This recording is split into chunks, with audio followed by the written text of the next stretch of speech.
اب یہ جو روایت نقل کی گئی ہے اشرف علی تھانوی صاحب نے نشر الطیب میں امام ابو منصور صباغ، امام ابن النجار، امام ابن عساکر اور امام ابن جوزی کے حوالے سے بیان کیا ہے۔ اور وہ روایت یہ ہے کہ ایک اعرابی دیہاتی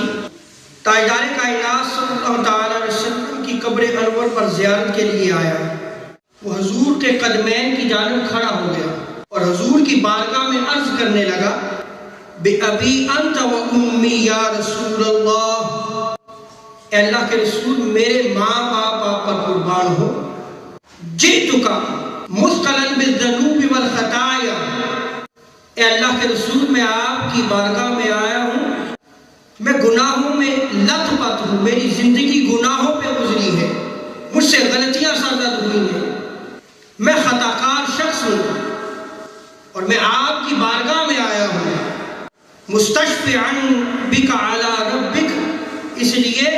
کہ یا رسول اللہ آپ میری اللہ کے حضور شفاعت فرمائیے کہ وہ میرے گناہوں کو معاف فرما دے۔ حافظ ابن کثیر نے بھی اس روایت کو نقل کیا ہے اور اس روایت کو قبول کیا ہے اور اس روایت سے استدلال کیا ہے بطور ایویڈنس۔ اس روایت کو نقل کرنے کے بعد وہ اگلی آیت کی تفسیر پہ چلے گئے۔ اور اس کے علاوہ امام نووی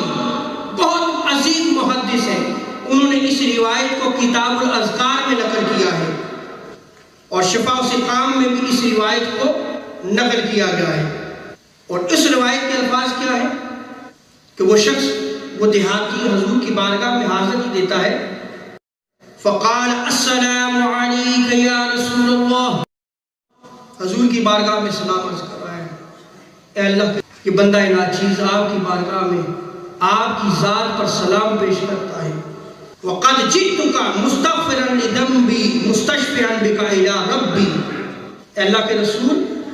میں آپ کی بارگاہ میں اس لیے آیا ہوں تاکہ آپ میری رب کے حضور شفاعت فرمائیں، آپ میری مدد فرمائیں تاکہ رب تعالیٰ میرے گناہوں کو معاف کر دے، میرے گناہوں کو معاف کر دے۔